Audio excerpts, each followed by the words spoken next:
Hola, hablando de mapas conceptuales, mapas, herramienta didáctica cognitiva para paradigmas educativos cognitivistas y constructivistas. Hablemos entonces de los mapas mentales, mapas conceptuales, estas herramientas didácticas que utilizan desde hace muchos años, desde los años 50, el paradigma educativo cognitivista y que después de los 60 se inició también el paradigma constructivista con algunas adecuaciones. Entonces, veamos entonces qué cosa es un mapa conceptual. Es una formación de representación gráfica para la descripción y comunicación de conceptos y de relaciones que se establecen entre ellos. Por lo tanto, es un instrumento de gran utilidad para ayudar a alumnos a aprender, supuestamente a aprender y conseguir un aprendizaje conectado. O sea, nos habla del significado de ese aprendizaje a partir de una representación gráfica, ¿no? Y este es el mapa conceptual. Nos explica que hay una estructura de mapa conceptual. Es una técnica de aprendizaje, una representación gráfica, una estructura que nos enseña proposiciones y estas proposiciones supuestamente van a formar conceptos y por supuesto palabras clave para que se asocie y se logre asociar en esas conexiones nerviosas, en ese procesamiento de la información, conceptos que van a llevarse a cabo. Aquí hay una paradoja bastante cómica en todo esto, ¿no? Que es la utilidad que tienen los mapas conceptuales.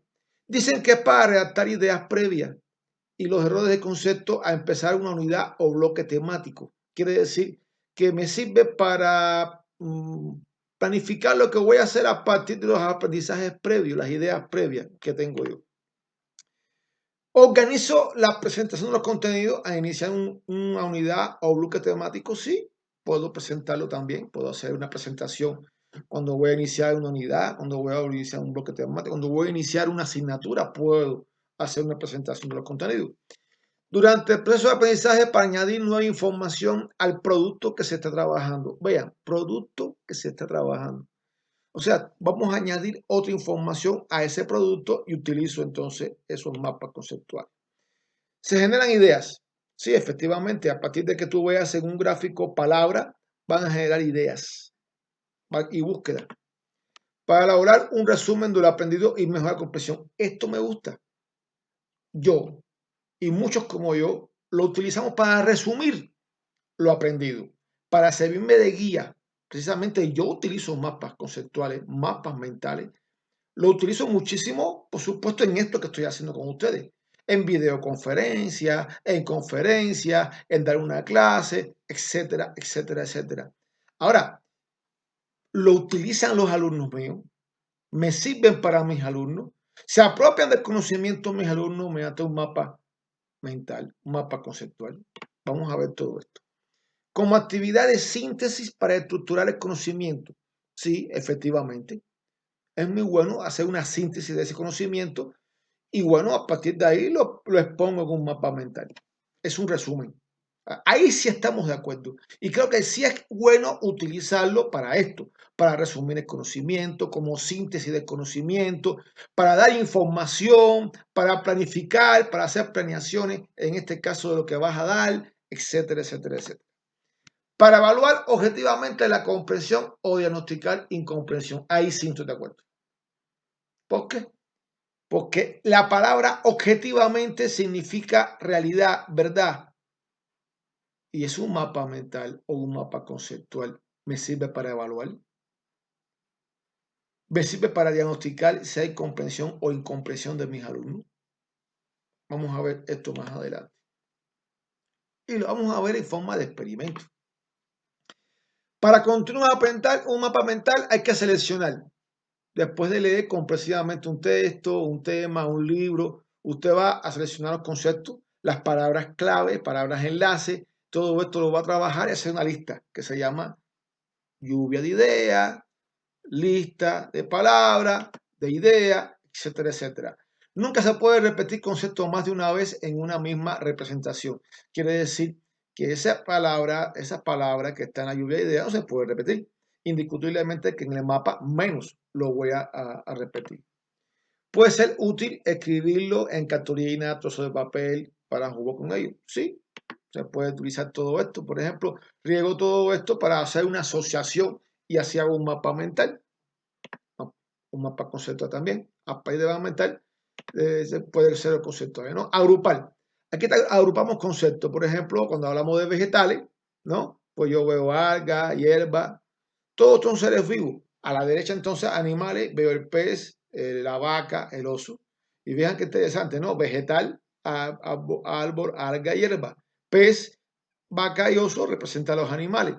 Y bueno, estamos hablando de conjunto en animales y conjunto de vegetales. Está bien. Y en general todos son seres vivos. Hablamos entonces de conjunto. Vamos también a conceptualizar entonces a partir de esto un mapa mental a partir de los conjuntos que tienen que ver con los animales o con los vegetales. Para construir un mapa conceptual hay que jerarquizar. ¿Qué se va a jerarquizar? Ordenar los conceptos de los más generales a los más particulares y específicos. Eso lo vamos a hacer así. Por ejemplo, ser vivo, animal o vegetal. Aquí tenemos, por ejemplo, árbol, hierba, alga, que es vegetal, y animal, pez. Ya estoy organizando el mapa. ¿Cómo construir un mapa conceptual? Hay que representar y situar los conceptos del diagrama. Entonces hay que ver trozos de cartulina, papeles, agilizar el proceso para posibles correcciones. Ahora, importante, aquí tenemos ser vivo. Voy para entonces la parte 2, que es vegetal y animal, y a partir de ahí, qué cosas son los vegetales, que estaba en los círculos, y qué son los animales. Vamos a construir, primero que conectar. Esta fase es muy importante a la hora de conectar relaciones con diferentes conceptos. O sea, conectar, relacionar los diferentes conceptos que comprueba, que se comprueba si se comprende correctamente una materia. Por lo tanto, conectar los conceptos mediante enlaces, palabras enlace. Un enlace define la relación entre dos conceptos. Y esto ha de crear una sentencia correcta. Quiere decir que el enlace, que son las flechas, que son rayas, pueden ser llaves, etcétera, etcétera, pues nos habla entonces de la relación de una cosa con la otra. Por ejemplo, si el ser vivo tiene relación con qué? Con los vegetales y tiene relación con los animales. Indiscutiblemente el árbol es un vegetal, ¿no? Y bueno, pues tener es un ser vivo y el animal es un ser vivo. Y entonces la vaca es un animal, ¿no? Ahora, para construir un mapa hay que también comprobar, y esto es muy importante, comprobar el mapa que es correcto o si es incorrecto. En el caso de que sea incorrecto o mejorable, corregirlo añadiendo, quitando, cambiando la posición de los conceptos de las palabras. Una tarea que se facilita con un trozo de papel, con cartulina, con lo que ustedes quieran, ¿no? Aquí, por ejemplo, para ese animal, para esa hierba. Sin embargo, no va ahí, va en vegetal, ¿no? Ahora, ¿cómo construir un mapa conceptual? Hay que reflexionar sobre el mapa y ver si puede unir distintas sesiones. Es ahora cuando se puede ver relaciones antes no vistas, aportar nuevo conocimiento sobre la materia estudiada. Por ejemplo, nos damos cuenta de cómo los animales y los vegetales están relacionados. ¿Por qué? Porque son seres vivos. Ya que la vaca y algunos peces comen plantas. La vaca come hierba, o sea, pasto, y los peces comen algas, algunos peces. Y algunos osos a su vez comen otros animales. Quiere decir que, por ejemplo, el oso puede comer entonces otros animales, liebres, peces, ¿no? Ahora, y así sucede, ¿no? Entonces, pues que ver también las relaciones que tienen dentro del mismo conjunto de animal los propios animales y dentro del conjunto de vegetal también los propios vegetales, ¿no? Si hablamos entonces del mapa conceptual que requiere para la organización de un texto, hay que ver entonces hacia un lado los conceptos y hacia otro las palabras clave. Estamos hablando de señalamiento en las palabras clave, señalamiento mediante líneas o flechas.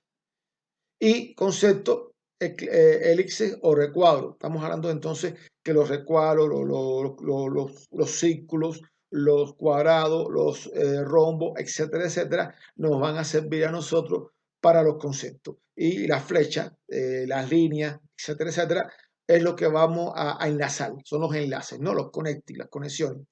Y bueno, nos sirve para seleccionar, en el caso de los recuadros, seleccionar conceptos importantes dispuesto según un orden jerárquico. Quiere decir que yo voy a poner también en un orden jerárquico, lo puedo poner en el centro, lo puedo poner alrededor, en dependencia de lo que las pretensiones o la proyección que quiere el autor hacer, ¿no? Hay conceptos generales y hay conceptos después específicos. Aquí tenemos, por ejemplo, aquí tenemos un ejemplo, ¿no? El ojo, entonces ya estamos hablando del ojo, del globo ocular, cómo se forma el globo ocular, forma de globo, la córnea, las partes, en este caso del ojo, que es la parte externa, que es la córnea. Y bueno, pues hay una parte transparente de la córnea. Y bueno, estamos hablando del iris, también va en el horno, o sea, estamos hablando de córnea e iris, son dos partes del ojo. Y bueno, ¿qué tiene el iris? Pues tiene colores, marrón, verde, azul, gris, y la córnea que es transparente. Entonces estamos hablando de dos cosas importantes en el ojo, la córnea, el iris y todo lo que marca el globo ocular, que es lo que está dentro, va la córnea, va el iris. Y cómo es la córnea y cómo es el iris, cómo caracterizar. Los orificios, en este caso la pupila, y vean, estamos hablando de esta pupila y el cristalino. Y bueno, está detrás el iris cristalino, que es un lente, que es el lente en la cual que es una forma de lenteja y que bueno, aquí tenemos por ejemplo otro ejemplo, el suelo, ¿no? Compuestos y características del suelo. Hay un compuesto que es materia mineral, materia orgánica, otros vegetales. Y bueno, las características, la textura, la aridez, el perfil. Ya cuando hablamos de aridez hay que hablar de acidez, ¿no? Y tiene que ver con el tipo de plantación. Ahora, cuando hablamos de la textura, estamos hablando si es arena, si es arcilloso, si es de roca, el perfil, los horizontes, si es base, ABC. Y bueno, miren, materia mineral, desgregando rocas madre, alimento, o sea, desgregando alimentos. Y estamos hablando entonces del resto de vegetales, animales, como lo había explicado yo, roca madre, agentes físicos, químicos. No sé qué ver el tipo de suelo, si es por planicie, si es por valle, si es en terraza, los cultivos, las montañas, en caso que sea en montaña que por terraza. Y bueno, dentro de la textura, que estamos hablando del tamaño de las partículas, si es arcilloso, bueno, si es permeable. Cuando hablamos de acidez, si el suelo es ácido o si el suelo es un suelo básico. Ejemplo de cómo un alumno no ha visto, esto se los explico bien claro. Este es el ejemplo de cómo un alumno que no ha visto algo, que no ha conocido, no ha tenido vivencia de algo, de un elemento, va a conocerlo o se cree que va a conocerlo y se cree que se apropia del conocimiento mediante estos esquemas que hemos analizado anteriormente. Por ejemplo, no en muchos lugares de México se conoce la palabra malanga. Su nombre científico es Colocasia esculenta. Vean qué nombre, ¿no? Tiene la malanga. La malanga es conocida en algunas regiones de Veracruz, en el istmo de Oaxaca, de Huantepec, y algunos lugares así bien tropicales. Pueden buscarse en internet, en Wikipedia, le decimos a los alumnos, en bibliografía de botánica, que se les facilitará estos sitios. Y bueno, de todas maneras le damos sitio, les facilitamos estos sitios, ¿no? Aquí tenemos 4 sitios que ellos van a buscar. Automáticamente los alumnos, ¿qué hacen? Malanga. ¿Y qué cosa es la malanga? Qué nombre más extraño, malanga. Nombre científico, colocasia, esculenta. ¿Qué cosa es esto? Automáticamente ellos van a buscar en internet. Sabemos que ahora todo se busca en internet. Hay que verificar los buscadores de internet, Google, etc. Y bueno, automáticamente ellos hacen una lluvia de ideas. Ellos hacen lluvia de ideas a partir de lo que buscan. Buscan 4, 5, 6 páginas de internet y rápidamente van a decir nombre científico. Colocasia esculenta, familia de las Araceae. Es un tubérculo, un tubérculo. ¿Qué cosa es un tubérculo? Todavía no me queda claro. Original de la Polinesia. ¿Y qué es Polinesia? Se cultiva en la zona del Caribe y las Antillas y Centroamérica. Bueno, Centroamérica más o menos sabemos, pero las Antillas, ¿qué son? ¿No? Es un tubérculo similar a la patata. Patata. Bueno, hay lugares que a la papa se le llama patata, pero a otros lugares no. No se debe de consumir crudo. ya que puede resultar tóxico por su contenido de oxalato de calcio. Es un antioxidante, mira, mejora la digestión, protege el corazón, es digestiva, aumenta las defensas, equilibra el colesterol. Se puede comer en fritura de malanga. Eso me está gustando, fritura. Tortica de malanga. Interesante, tortica de malanga. La fritura puede ser salada, puede ser dulce. Puré de malanga. O sea, se puede hacer un puré, se puede ablandar y se puede hacer en puré, como como la papa. O al mojo de ajo con manteca y limón. O sea, pedazo de malanga a mojo de ajo. Bueno, vamos a ver primero qué es lo primero, ¿no? ¿Cómo conceptualizamos esta parte de tubérculo, Polinesia? Rápidamente voy a un mapa mental. Rápidamente hago mi mapa mental y digo, malanga. Voy para allá. Se cultiva en el Caribe o las Antillas en Centroamérica. Bueno, vamos a poner qué cosa es Antilla, Centro y Caribe. Vamos a ver qué es eso. Tubérculo. Bueno, es lo primero que apareció, tubérculo. No sé qué será tubérculo. Vamos a ver qué es tubérculo. Araceae, tampoco sé qué cosa es. Similar a la patata. Bueno, me parece que patata es papa, pero bueno. Original de la Polinesia. No sé qué es Polinesia, pero este es el mapa mental. ¿Por qué es mental? Porque después lo voy a conceptualizar. Cada elemento mental lo conceptualizo. Y digo, mapa conceptual. La Malanga, que es del Caribe o de las Antillas, Centroamérica, una región geográfica de la América ubicada en el Golfo de México y en Mar Caribe. Por eso de las Antillas menores. Entonces, si estamos hablando del Golfo de México, ahí tiene que ver Centroamérica, que tiene que ver con quién. Pues Guatemala, Salvador, Nicaragua, Costa Rica y Panamá. ¿Ok? ¿Está bien? Y las Antillas, entonces está en el Mar Caribe. Son las islitas estas del Mar Caribe que se dividen en dos, Antillas menores y Antillas mayores. ¿Ok? Ya sé dónde se siembra la malanga. Y bueno, si el Mar Caribe moja a México, pues me imagino también que es costa con México, está en el Golfo de México, indiscutiblemente que México debe tener malanga. No la conozco, pero debe tenerla. Es un tubérculo. Quiere decir entonces que es una raíz, que es comestible, como la zanahoria, como la papa, como el camote, boniato en algunos lugares, yuca. Bien, entonces es un tubérculo, una raíz. Y eso es comestible. Mira qué interesante, una raíz, otra más que no conocía. Similar a la patata. Bueno, la llaman patata, pero es papa, que su nombre científico es Solanus tuberosum. Grupo de islas del Océano Pacífico. O sea, fíjense, es original de las Polinesias. Las Polinesias es un grupo de islas del Océano Pacífico. Por cierto, hay Polinesias mayores, Polinesias menores, etcétera, etcétera, etcétera.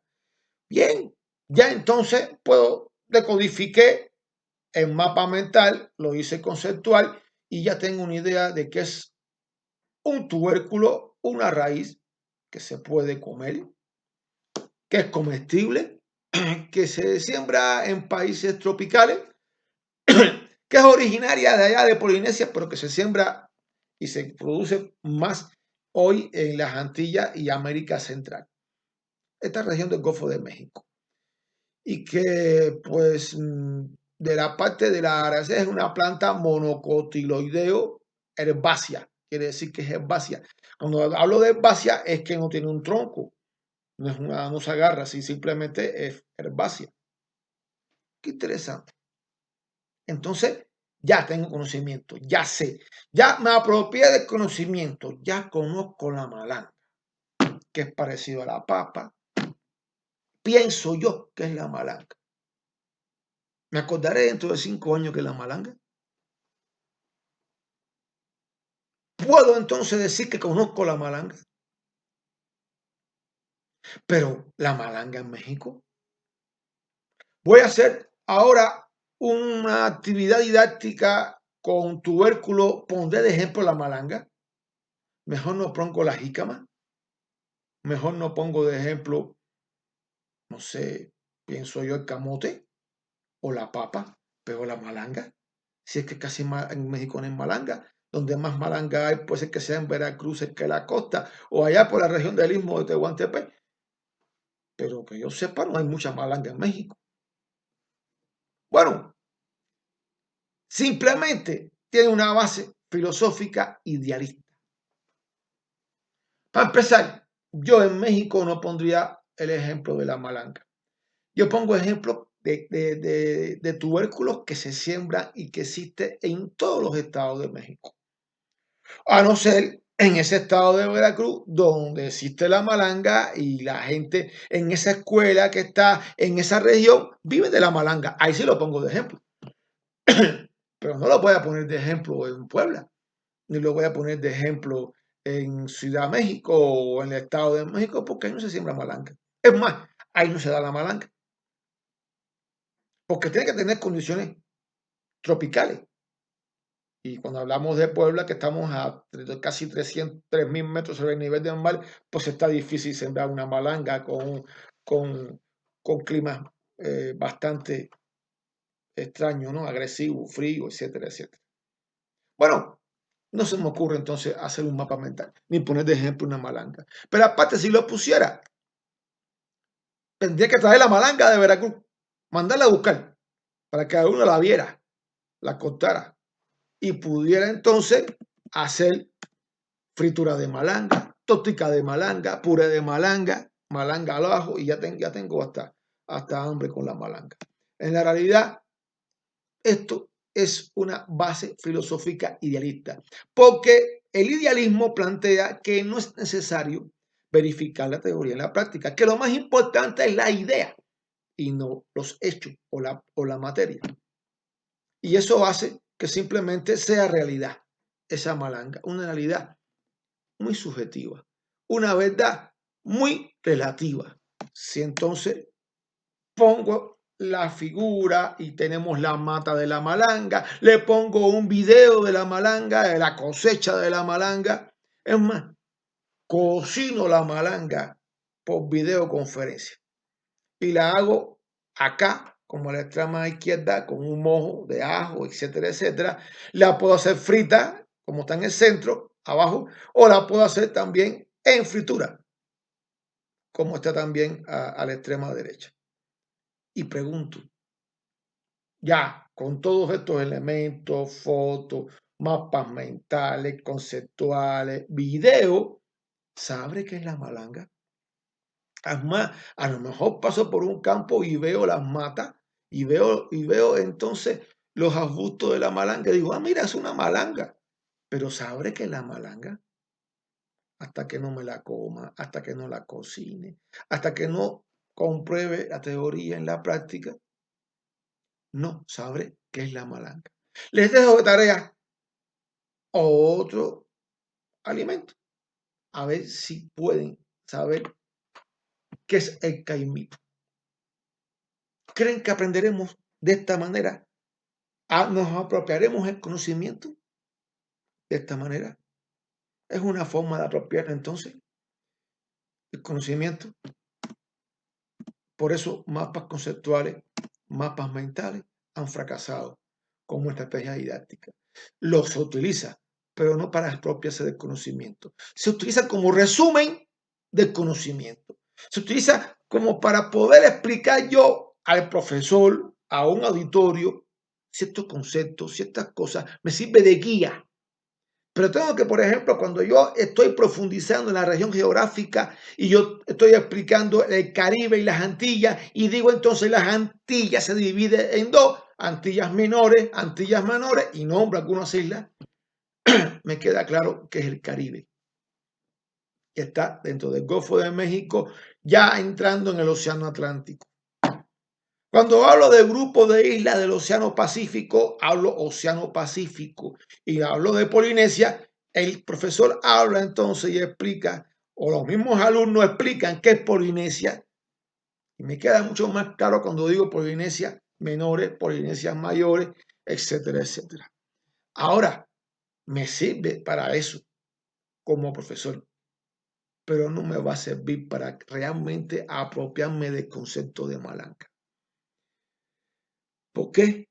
Porque tenemos que convertir nuestras aulas en laboratorios experimentales donde el alumno haciendo aprenda y no teorizando el concepto malanga, que nunca lo ha visto. No pongo de ejemplo entonces la malanga, pondría de ejemplo otros tubérculos. Y muchos libros de texto hoy vienen con ejemplos didácticos que no tienen que ver nada con la cultura, la sociedad en que se vive el alumno. Entonces, ¿cómo voy a hacer un mapa mental a partir de un ejemplo que no me sirve? Pero ¿cómo voy a poner ejemplos o voy a poner algo que no está en mi cultura, en mi sociedad? Inclusive pudiera estar y no conocerlo. Tendría la labor del profesor de llevarlo a clase o llevar a los alumnos al lugar para comprobar, para que lo vean. ¿Con qué?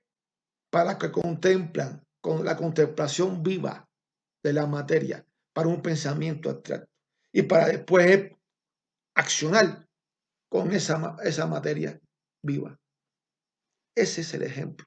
Entonces, y les pongo esto para que se den cuenta cuánto hoy estamos errados por el mal uso de los mapas mentales y los mapas conceptuales, que surge con el paradigma cognitivista en los años 50, cuando el profesor construye los mapas, el alumno simplemente decodifica esos mapas. Y en el constructivismo, cuando el alumno construye todo, lluvia de ideas, mapas mentales, mapas conceptuales, e inclusive hace un cuadro diferencial, ejemplo, entre la malanga y la papa. Bueno, espero que esto les haya servido a ustedes. Muchísimas gracias y les dejo de tarea esto. Ahora busquen y crean que con un mapa conceptual van a conocer qué es el caimito. Muchas gracias.